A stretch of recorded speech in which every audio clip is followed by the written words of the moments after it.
नमस्कार साथीहरु, आशा छ सबैजना सन्चै हुनुहुन्छ। एक्चुअली अब अहिले सेप्टेम्बर भर्खरै गएर अक्टोबर नोभेम्बर पनि भइसकेको छ। तपाईहरु हामी सबैलाई थाहा भएकै कुरो हो, एप्पलले चाहिँ हरेक वर्ष नयाँ फोन निकाल्ने हुन्छ। मेरो पनि आइफोन प्रो 11 प्रो थियो, 4 वर्ष अगाडि न्युयोर्कमा किनेको थिएँ। बिग एप्पलको अन्डर द बिग एप्पल नै किनेको थिएँ। तर अब के गर्ने, पुरानो भइसक्यो। त्यही भएर मैले पनि यहाँ नयाँ फोन किन्ने सोचिरहेको थिएँ।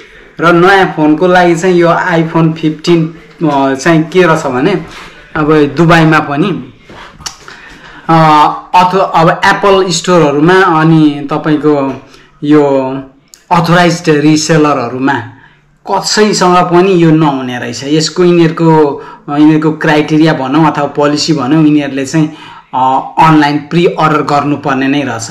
म गएँ एप्पल स्टोर्समा पनि गएँ। एप्पलमा त दुबई मल्समा एप्पल स्टोर छ, इमिरेट्स मल अफ द इमिरेट्समा छ। म भिजिट गरेँ। त्यहाँ गएपछि भन्नु you have to order pre order then only you will get it भनेर भने। त्यसपछि म यहाँको वान अफ द बिगेस्ट के भन्छ electronic store in the middle east हैन, सराफडिजीमा पनि गएँ। तिनीहरूले पनि त्यही भन्छन्। क्यारिफोर पनि एउटा एप्पलको अथोराइज रिसेलर नै हो, तिनीहरूले पनि त्यही भन्छन्। त्यही भएर मैले चाहिँ अब फिजिकल्ली एप्पल फोन नै किनेर हेरौँ भन्ने विचार गरेको थिएँ। र त्यसरी धेरै ठाउँ घुम्दा पनि फोन नपाइने अवस्था रह्यो।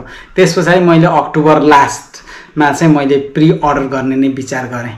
त्यही भएर फाइनल्ली आज मैले मेरो एप्पल आइसकेको छ। मैले अनबक्स गरेको छैन, हेर्नु होला। अब यस्तो छ, यहाँ तपाईको चाहिँ नि डिएचएलबाट एक्सप्रेस आएको छ। यहाँ जस्तै यहाँ मेरो हैन एड्रेस, यो घरैमा डेलिभरी गरिदिरहेछन्। अब हैन एउटा अब के भन्ने, एउटा राम्रै मोमेन्ट पनि हो भनौँ न। एप्पल 15 प्रो मैले 512 GB को अर्डर गरेको छु। अब यसलाई चाहिँ म अनबक्स गरिरहेको छु। हेरौँ त कस्तो रहेछ हैन यो भित्र। ल अब हेर्छु है त। अब अलिकति क्यामेरा म ढल्काइदिन्छु हजुरहरूको लागि पनि सजिलो होस् भनेर। ल अब यस्तो रहेछ फोन हैन त। अनि कसरी खोल्नु, यहाँबाट खोल्न मिल्ने रहेछ है क्या त। सर्भर खोल्नु। ओके, यस स्टार्ट। ओ यस्तो रहेछ भित्र, यस्तो देखियो है, आइफोन लेखेको देखेँ। अब हेर्नु त के रहेछ। ओ आइफोन रहेछ। यस यस्तो रहेछ सर्ट। अनि के छ खोल्ले छ है, कस्तो छ सिट्स कस्तो छ। यहाँबाट यस्तो रहेछ। अब के यहाँबाट यस्तो रहेछ। यो सायद यो पुल गर्नलाई होला, च्यातियो त। यतापट्टि पनि रहेछ। के हो? ओ भत्रक्क झल त यार। वा यस्तो रहेछ, ब्लू टाइटेनियम। वा यसको छ। यसको चाहिँ एप्पल केयर गर्दाखेरि चाहिँ हैन, एप्पल केयर गर्दाखेरि चाहिँ तपाईको झन्डै $200 समथिङ लाग्ने रहेछ। जो चाहिँ त्यसपछि चाहिँ तपाईको वर्ल्ड वाइड झरो इनकेस भयो भने, इनकेस केही भयो भने पनि तपाईको कभर हुने। ल वाउ यो के निकाल्ने मैले। अब यसमा चाहिँ साथीहरु तपाईहरुलाई थाहा छँदै छ, यसमा चाहिँ अब चार्जर आउँदैन अहिले चाहिँ। अनि नयाँ आइफोनमा चाहिँ यस्तो छ। एकैछिन पक्नु है त, मेरो पुरानो आइफोन लिएर म देखाउँछु के छ डिफरेन्स।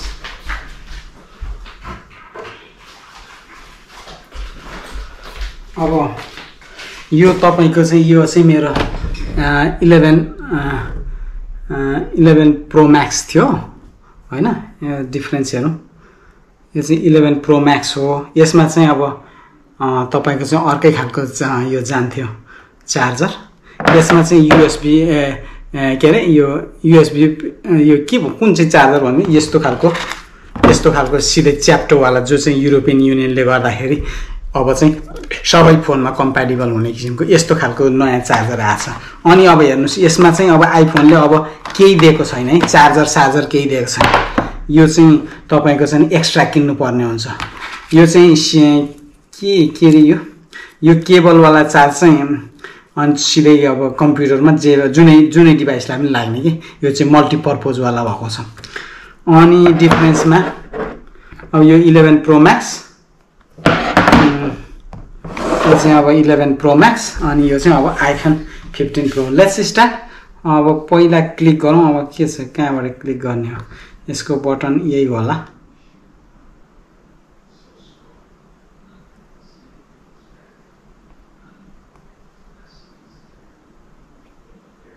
खै त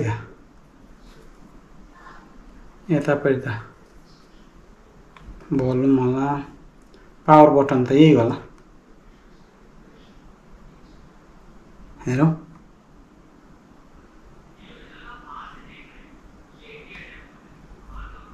खै त यसलाई चार्ज गर्नुपर्ने हो कि क्या हो ल यसलाई चार्ज गर्नुपर्ने मैले ल्याएर आएँ ल्यापटप अब के हो अब कि यसमा चार्ज च्याट्ने के गर्ने यसमा के चार्ज गर्नुपर्ने हो कि के हो है यो त मेरो 11 प्रोको उठाइदिन्छु अब पावर चाहिँ ल्यापटपमा अप्स या सुरु भयो है ठ्याक्क एप्पल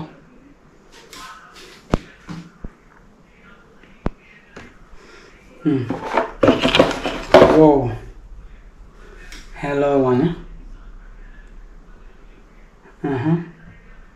कुन चाहिँ ल्याङ्ग्वेजमा आयो अब चाइनिज विभिन्न 10:41 कहाँको टाइम देखायो यहाँ 10:41 को यहाँ त 9:09 भइरहेछ भर्खर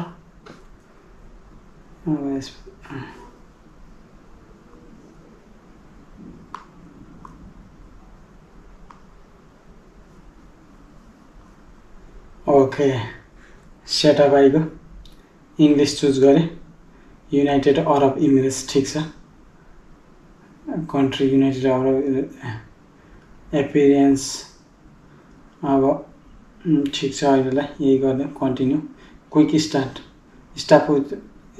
setup without another device quick start manual setup without another device भनेको छ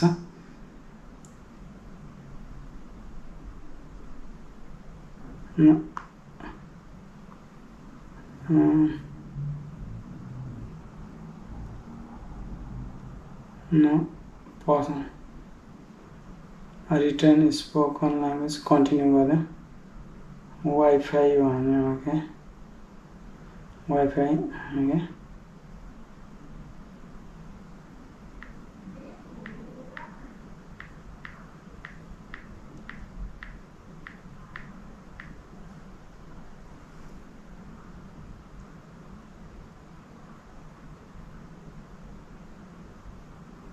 Okay, Wi-Fi सुरु हो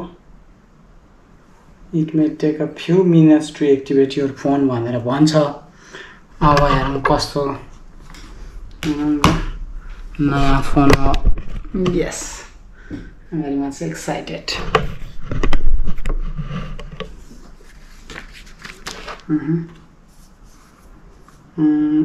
डेटा कन्टिन्यू गर्दा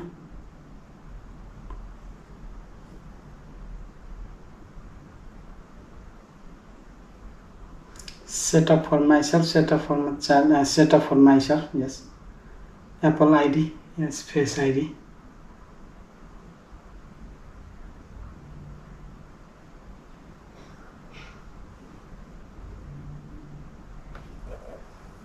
How to set up Face ID, get started.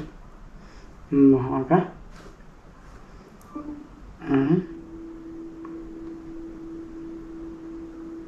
Okay. यस्तो ओके अब हेर्ने ओके माथि हेर्ने डन फेस आईडी भइसक्यो है फेस आईडी सेटअप भयो use face ID with a mask don't use face ID with a face ID is a new setup continue yes create iPhone password okay okay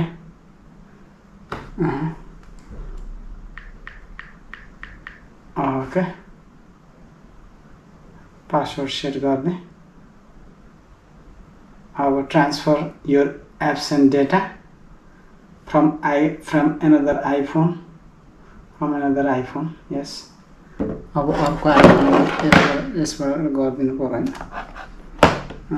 setup as a new one unlock to continue भने यसलाई पनि okay connecting okay hold your new iPhone up to the camera okay यस्तै हो क्या अब waiting for another iPhone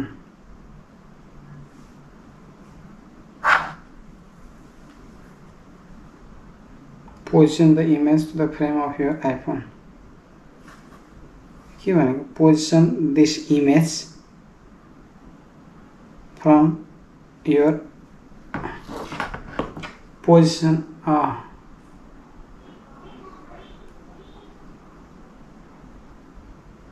यस्तो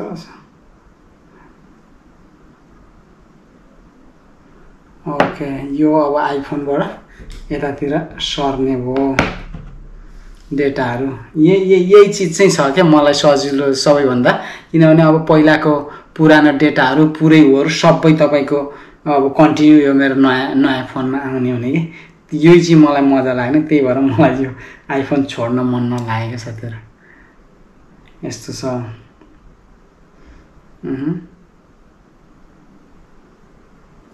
setup for me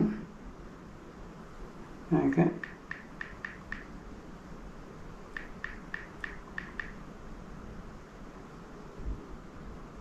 oh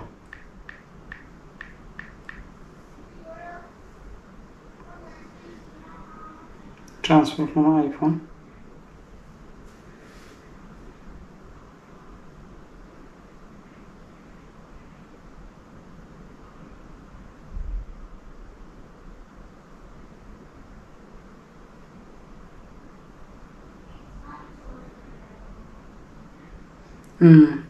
अब यसरी नै अब हैन अब यो 11 प्रो बाट 15 प्रो चाहिँ तपाईको चाहिँ अब डेटा शिफ्ट भयो हुन्छ होला अब अलिकति टाइम लाग्छ होला anyways sign in okay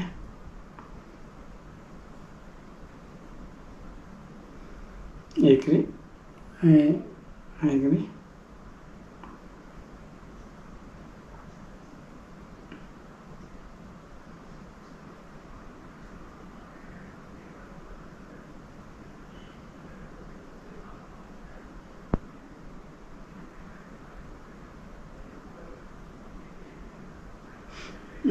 anyways यस्तो हुने रहेछ हैन आइफोन 15 प्रो मैक्स के लागिरहेछ यार एनीवेज यस्तै रहेछ यसको बाँकी के कस्तो हुन्छ अब चलाउने पछि उहरु म हजुरहरुलाई अपडेट दिँदै जाने छु ल till then take care see you bye by